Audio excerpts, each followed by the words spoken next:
सिद्धार्थ खिलारे।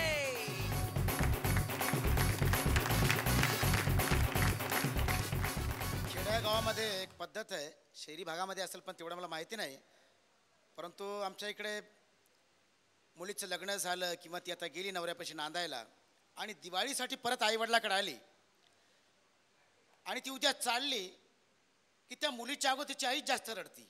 बरं ती आई रडायला लागली की शेजारच्या बाजारच्या बाया त्या बी रडायला लागतात. एखादी बाई येते, शांताबाई पोरगी चालली वाटतं. चालली माय चालली, उद्या सकाळीच चालली. मग तुम्ही रडायला काऊन? रातपासून झोप नाही काय नाही, बाली चालली तर काही खाऊ वाटत ना काय नाही, असं उरात असं धडधडच व्हायला लागलं. ते का रेलचा पूल आहे का काय धडधड व्हायला? पोरगी चालली तर जाऊ द्यायची नांदायला.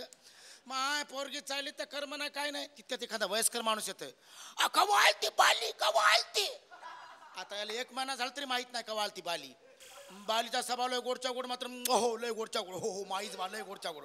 एकदा गेलती राजा संग पळून, पण वापस आली मात्र लय स्वभाव गोडच्या गोड बालीचा. हो लय स्वभाव गोडच्या गोड. मी तर म्हणतो ना तिच्यासारखं लेकरूच नाही पाहिलं म्या.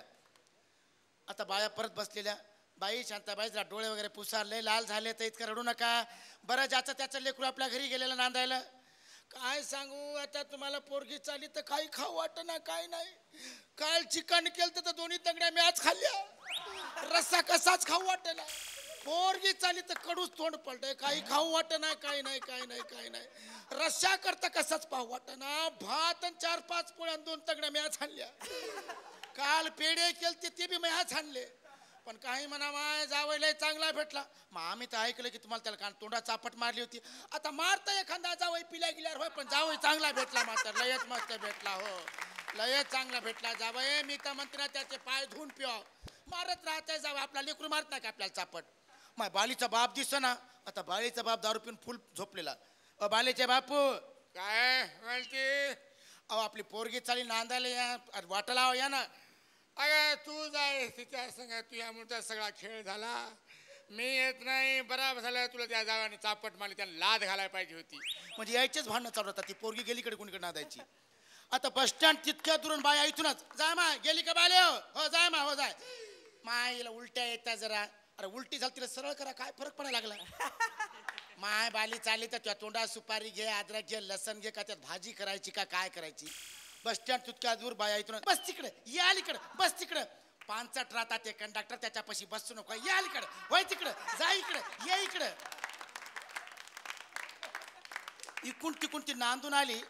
ते खेड्यागावामध्ये ओढ्यावर नादीवर किंवा विहिरीवर कपडे धुताना बाया चुपचाप बसत नाहीत. माय बाली नांदून आली वाटते. हो ना ते आता चाले, मी नांदूनच आले. माय तू काय साडीचा कलर होता ना, त्या साडीचा कलरही गेला वाटतं. हो ना गेला त्या. माय राहते एखादी साडी. होय बाले तुला काय सासूचा त्रास आहे का काय? काय झालं? नाही एरी म्हणाले जरा वाळून गेली. तसे ह्या नांदा गेलते तिथं सासूचा त्रास पाहायला. नाही बाले तू काय म्हण माय नाही तर लग्नाच्या आधी तू टमाट्या भानी गाला होते आणि आता त्या गाला 1.5 रुपयाचा खुर्दा मावतो माय प्या. थँक्यू धन्यवाद थँक्यू.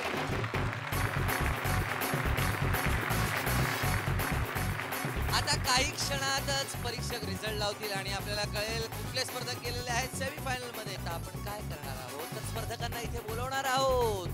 ज्यांचा गुलोब बंद होईल त्यांना मिळेल नारळ, ते जातील घरी. आणि ज्यांचा गुलोब चालू राहील ते जातील आमच्या सेमीफायनल राऊंड मध्ये.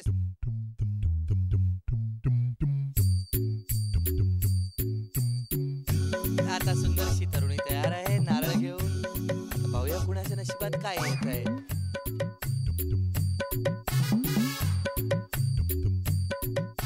अशी झाली गंमत. आता या ताई या. संजय गुरव यांना नारळ मिळालेला आहे. खरंच दिलाय. परेश दाभोळकर यांना नारळ दिलेला आहे.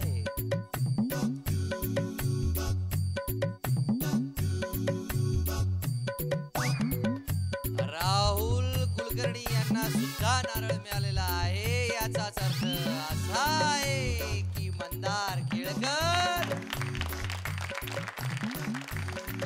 आणि सिद्धार्थ खिलारे हे दोघे दोघेही जण गेलेले आहेत आमच्या सेमीफायनल राऊंड मध्ये. तर असा लागलेला आहे निर्णय. भेटूया पुढच्या आठवड्यात अशाच गमती जमती करण्यासाठी, मजा मस्ती धमाल करण्यासाठी, हसण्यासाठी, हसवण्यासाठी आणि आयुष्याचा आनंद लुटण्यासाठी तुमच्या आमच्या आवडत्या कार्यक्रमामध्ये ज्याचं नाव आहे क्लोज अप. हा हा हा हास्य सम्राट. आता हसा मराठीत राव. हाय काय नाव काय